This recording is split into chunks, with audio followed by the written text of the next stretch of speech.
Hello, I understand you came all the way from Denmark today in the Romanian Senate to watch two votes. Why did you do this? We're doing a TV documentary on corruption in Romania, the fight against corruption. And we saw this as a good opportunity to see the political process about how does people get investigated by the DNA. So we came here to watch the vote on especially the former Prime Minister. And we're here for a week and we shoot footage of different forms of the battle against corruption in Romania. We see this as a way of, you could say, progress for Romania, that you guys are trying to do something with corruption that has been a big part of the country and the society of Romania for several years. So we're going to do a documentary where we follow different kind of people and different kind of aspects of corruption in Romania, and that's why we're here today. How do you feel about DNA in Denmark, for example? We don't have a DNA in Denmark, so and nobody knows about the Romanian DNA in Denmark. That's also the reason why we're here, is to tell Danish people about what's going on in Romania and how the country and the society and the Romanians are trying to do something about corruption. Let's say in Denmark, you have this particular situation where a prosecutor asks for a senator to be arrested, and the Senate must give a vote to let the prosecutor arrest the senator or not. How do you think the society in Denmark would react to such procedure? It's two completely different countries and two completely different contexts. Denmark always ranks as number 1 or 2 or 3 on the anti-corruption index, while Romania is, you could say, further down. So Denmark basically doesn't have a problem with corruption. So that situation that you describe, with the prosecutor asking the parliament whether or not a politician should be arrested for corruption, is completely, it has never happened in Denmark, and we don't have a setting, a situation for that. It simply doesn't exist.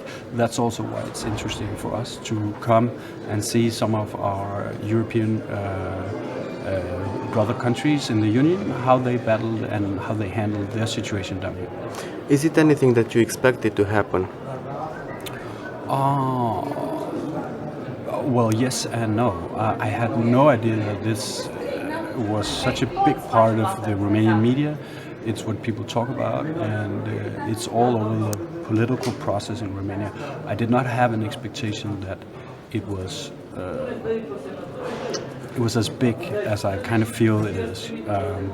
For me, though, I would say that this vote kind of happened the way I was thinking it was. It looks pretty much similar to all the other places, but I'm a bit surprised of how big the issue on the battle against corruption is in Romania.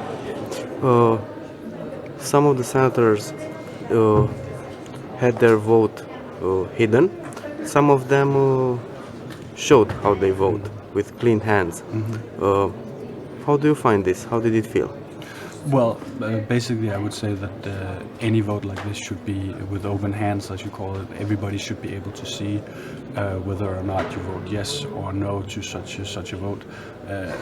For me, personally, it's clear that such a vote should be open to the public, and if you in any way want to diminish the wrong, you could say, power of the political elite, such a vote should be open, from my perspective. This documentary is based only on Romanian facts, or will you go also in other countries? It's only about Romania. It's only about the Romania society, their progress from being a communist society and going towards market capitalism. And right now we focus on the fight against corruption, because this is what happens right now in Romania. But also we're going to tell the story of Romania as a progress towards what we see as something better than it was before. In media in Denmark, Are there any news about Romania? And if there are, what kind of subjects did they attack? Basically, there's no news about what happens inside Romania. The only news that has something to do with Romania in Denmark, and I presume in lots of other northern European countries, is that a lot of Romanians immigrate, and a lot of Romanians come to our country, and they steal and they rob, and they immigrate to enrich themselves on our behalf. That is, of course, I know that is not a correct visual of how Romanians are, but that is the media coverage of Romanians in Denmark and in other Northern European countries. What next in your documentary? What will you do next? Tomorrow we're going to follow a prosecutor from the DNA and film him or her work.